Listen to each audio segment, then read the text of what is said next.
Hey there, BrewTubers. Got my Spike Brewing kettle all assembled that I showed you in the last video.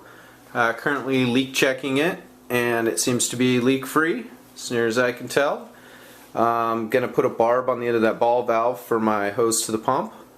But everything's pretty straightforward. Just put some Teflon tape on the threads and screw it in. I did have a little bit of confusion with the way that the brewmometer was reading and oriented. It does have a little bit of an adjustment screw on it that I had to use to calibrate it. Calibrated it against a digital that I have that I know to be accurate. It's also oriented kind of strangely, so I think I'm going to get in touch with Spike and see if that's something that can be adjusted, but really just more of an annoyance than anything.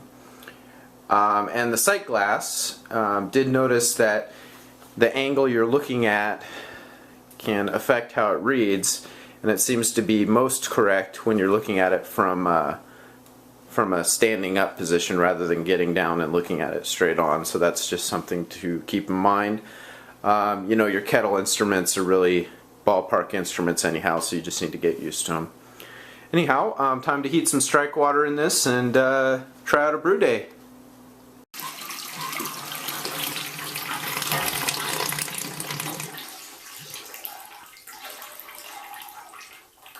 So there's the pickup tube doing its job. Looks like it held seal pretty well, and I'll figure out how much dead space that is so I can calibrate for it. Alright, so just about a quart of water left in the kettle after the siphon stopped, which is very acceptable, especially considering that we're going to have a bunch of hops and protein and whatnot in there as well when we're brewing live. Here we are cracking the grain bill. Look down in the description for the recipe. Basically just using wheat in a pale ale, and I'm going to be using a New Zealand hop called Wakatu that I've never used before, so I'm going to use that as my finisher, and wanted to pick a beer that would let the flavor shine through. I do have a little bit different of a setup now than the last time I made a Brewday video. Used my brew stand and some wall brackets to set up a 3-tier system here, and I now have a pump. So it's still one kettle system, but I have a hot liquor tank that I pump up to Sparge with. So no more lifting up that pitcher like I was before. Doughing in here. A little bit bigger of a cooler is nicer. Can do bigger batches, doing a 10-gallon batch today. And we're shooting for a mash temperature of 152, which is just a good compromise between good fermentability and a little bit of body in the beer. I don't typically like to go with a real dry pale or IPA, so I still get up into the 150s with my mash temp. Let me just finish up killing all the dough balls here, and we'll see where we're at.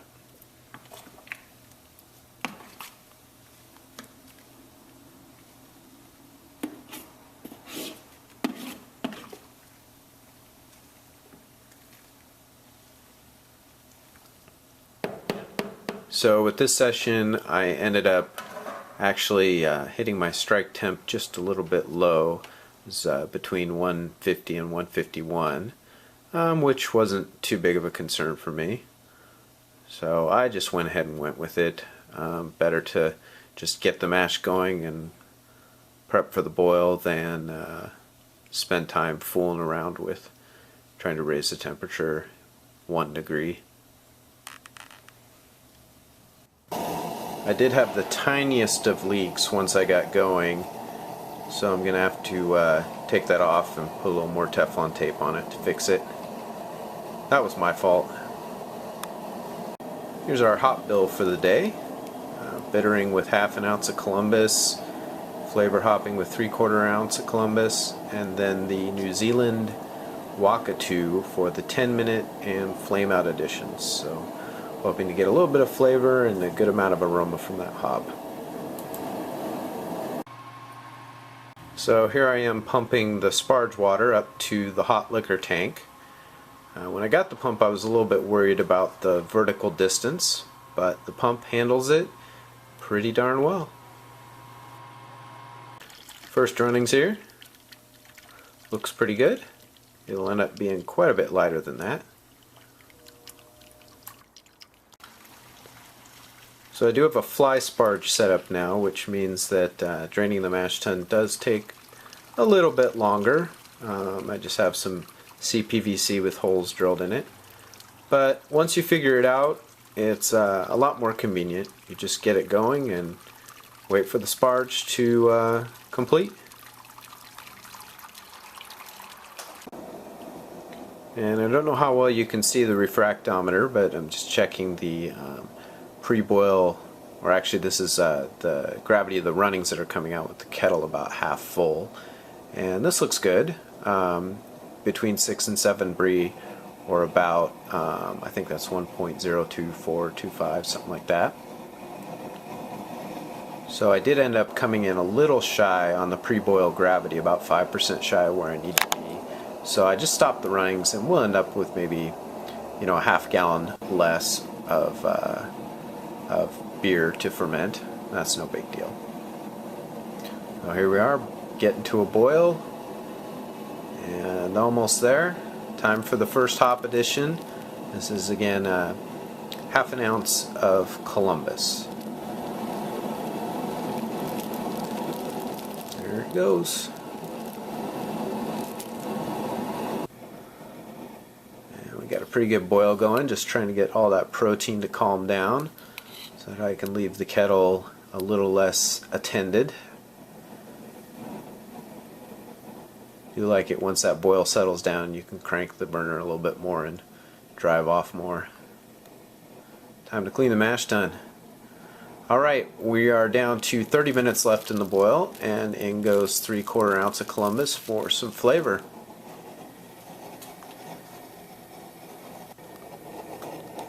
Here's a little goober from the leak.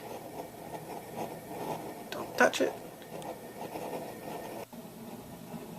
Okay, we are at 10 minutes, so here's that flavor and aroma edition of the New Zealand Wakatu.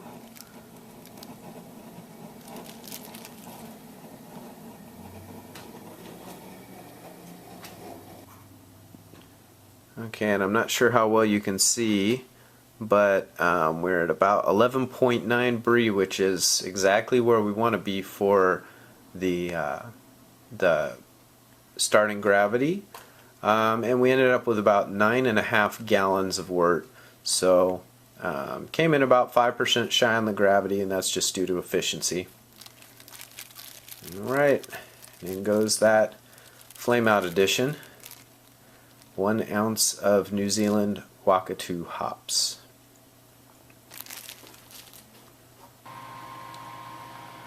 Okay, so what I can do now is while I'm chilling, since I have a pump, I can recirculate, and that does a couple things for me. It forms a whirlpool to get all the trub and hops into the middle of the kettle, and it also speeds up my chilling time significantly. I think it takes about 10 to 15 minutes to get this 10 gallons of wort down to like 65 degrees, so that's nice. And also using a pump, I can pump right into the fermenters. So that's also easy and speeds things up quite a bit. I just have to close the valve on the outlet of the pump when I'm switching the hose. Alright, no signs of scorching or hot spots whatsoever in this kettle. Cleaned up real nice with just a little blue scrubber. So no complaints on the cleaning side of things. I just scrubbed her out, rinsed it, and then I circulated a little bit of Star San. Okay, I'm going to be using Mangrove Jack's M44 West Coast yeast in this beer. Let's go pitch it. Alright, part of the purpose of this video was to give an honest review of the Spike Brewing V3 kettle that you can see here. Got the thermometer out right now. I'm going to put some more Teflon tape on those threads and seal that leak up. but that was no fault of the kettle. That was just installation error.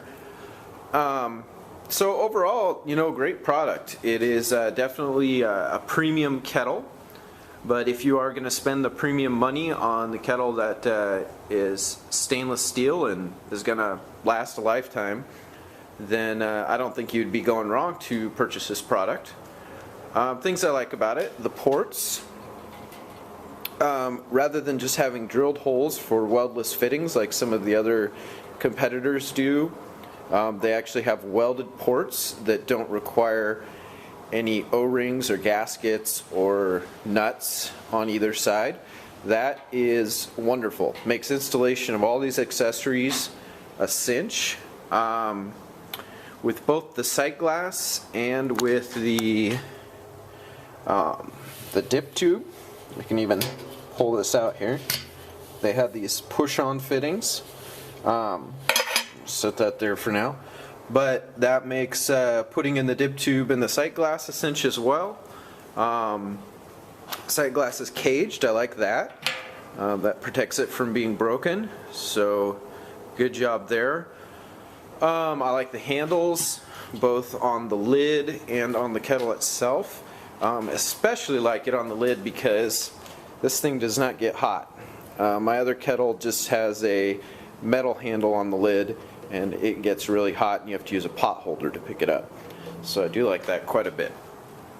Dimensions are good, construction's good. You know, I don't know a terrible lot about steel fabrication, so I can't really comment too much. Has a good, solid, thick base on it that heats evenly. I had no scorching or hot spots whatsoever, so that was great. And you know, all the components are high quality. Little nitpicks: the orientation of the thermometer would have made more sense for it to be this way to the adjuster rather than the way it is. I don't know yet if that's something I can adjust, but actually I don't think I'm going to mess with it because I can still read it. There was a little bit of a discrepancy between the way that the sight glass read versus the markings on the inside of the kettle. The markings on the inside of the kettle read just a tad higher than what the sight glass read. And also the etchings on the sight glass, I mean, you probably can't even really see them with this camera and lighting, but they're just really lightly engraved on there. It might even be something where I'll go over them with a Sharpie so that I can see them in worse lighting. But those are really kind of nitpicky things. You know, to be totally honest, I probably on a homebrew scale would never spend the kind of money that it takes to buy a nice stainless steel kettle like this, but I realize everybody has different priorities. This would be a great pilot system kettle for a commercial brewer, and it might get used for that, hint hint, but you know, it's a quality product. So that about wraps up everything. I hope you enjoyed the Brewday video, and I'll try and put up some more videos soon. Cheers!